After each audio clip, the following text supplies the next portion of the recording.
उत्तर प्रदेश के बस्ती से बीजेपी के पूर्व विधायक चंद्र प्रकाश शुक्ला इस वक्त एक बड़े संकट में हैं।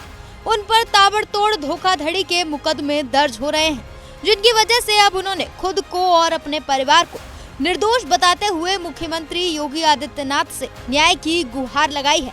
पूर्व विधायक का कहना है कि उन्हें राजनीतिक और कारोबारी साजिश के तहत फंसाया जा रहा है। दरअसल चंद्र प्रकाश शुक्ला पर अभी तक 5 अलग अलग मुकदमे दर्ज हो चुके हैं, जिनमें निवेशकों से प्लॉट दिलाने और रकम दोगुनी करने का झांसा देकर करोड़ों की ठगी करने का आरोप है कि टाइम सिटी नाम की रियल एस्टेट कंपनी के जरिए हजारों निवेशकों से पैसे लिए गए, जो अब डूब चुके हैं। कंपनी के संचालन में रहे बाकी लोग अब एक दूसरे पर आरोप मढ़कर बचने की कोशिश कर रहे हैं। पूर्व विधायक ने आरोप लगाया है कि उनके इस्तीफे के बाद कंपनी के चेयरमैन पंकज पाठक और अन्य साथियों ने फर्जीवाड़ा शुरू कर दिया। यहां तक कि आरबीआई का फर्जी लाइसेंस बनाकर धोखाधड़ी को अंजाम दिया गया है।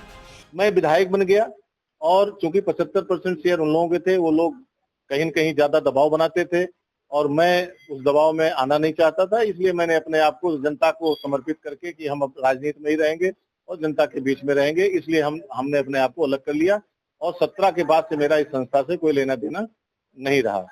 बाद में ऐसा, जो कि बस्ती जनपद की बात है, बस्ती के बहुत सारे निवेशक हैं और इन निवेशकों ने जब इनको पैसा नहीं मिला, जमीन नहीं मिली, तो 9 FIR इन लोगों ने, बस्ती के लोगों ने 12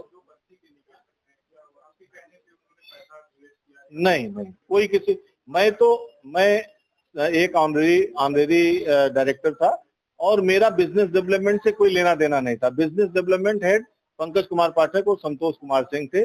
यही दोनों लोग सारे बिजनेस डेवलपमेंट को करते थे। मैं प्रबंधकीय कार्य में, विशेष रूप से एक चार्टर्ड अकाउंटेंट की कैपेसिटी में था।